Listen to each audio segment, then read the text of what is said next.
Assalamualaikum warahmatullahi wabarakatuh. Perkenalkan, nama saya Jakin Fikri dengan NIM 62032121017. Di sini saya akan mempresentasi dari tugas mata kuliah kesehatan olahraga. Jadi, materi yang akan saya sampaikan pada presentasi ini yaitu golongan usia dan olahraga. Olahraga atau aktivitas fisik adalah setiap gerakan tubuh yang meningkatkan pengeluaran tenaga atau energi dan pembakaran energi. Aktivitas fisik dikategorikan cukup apabila seseorang melakukan latihan fisik atau olahraga selama 30 menit setiap hari atau minimal 3-5 hari dalam seminggu. Melakukan aktivitas fisik atau olahraga merupakan salah satu pilar dan pedoman dari gizi seimbang. Ada 3 tipe aktivitas fisik, yaitu aktivitas ringan, dapat dilakukan selama kurang dari 150 menit per minggu. Berbagai bentuk aktivitas yang biasa dilakukan meliputi mencuci piring, memasak, memancing, dan sebagainya. Yang kedua, aktivitas sedang, dapat dilakukan sekitar 150 menit setiap minggunya. Bentuk aktivitas yang dapat dilakukan seperti naik turun tangga, bersepeda, berkebun, dan lain-lain.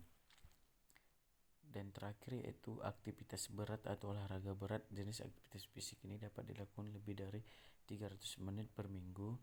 Beberapa bentuk aktivitas yang dapat dilakukan meliputi sepak bola, mencangkul, naik gunung, berenang, jogging, dan lainnya.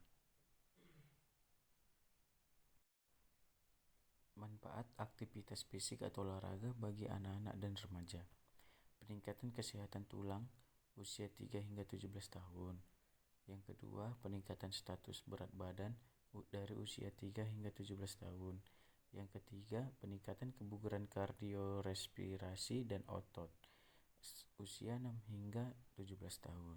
Yang keempat, peningkatan kesehatan kardiometabolik usia 6 hingga 17 tahun. Yang kelima, peningkatan kognisi dari usia 6 hingga 13 tahun. Yang terakhir yaitu mengurangi risiko depresi usia 6 hingga 13 tahun.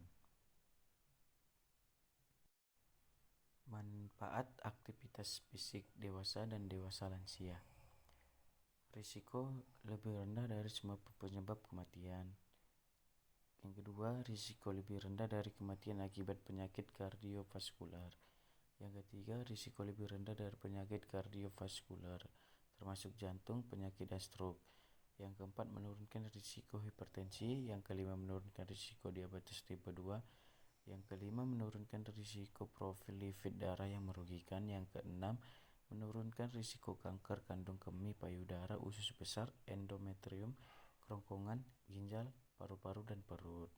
Terus peningkatan kognisi dan juga mengurangi risiko demensia termasuk penyakit Alzheimer, meningkatkan kualitas hidup, mengurangi kecemasan, mengurangi risiko depresi, meningkatkan tidur, menambah atau mengurangi kenaikan berat badan.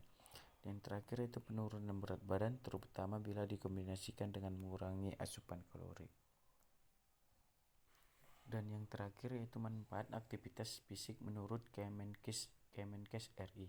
Kementerian Kesehatan RI juga mensosialisasikan real manfaat aktivitas bagi kesehatan kepada masyarakat, dan dikelompokkan menjadi 2 jenis, yaitu manfaat pertama mengurangi kecemasan, mengendalikan stres, meningkatkan daya tahan dan sistem kekebalan tubuh, mengendalikan kadar kolesterol.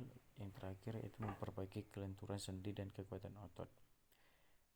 Dan yang manfaat kedua yaitu mengendalikan berat badan, mengendalikan tekanan darah, menurunkan risiko keropos tulang pada wanita, mencegah diabetes melitus atau kencing manis.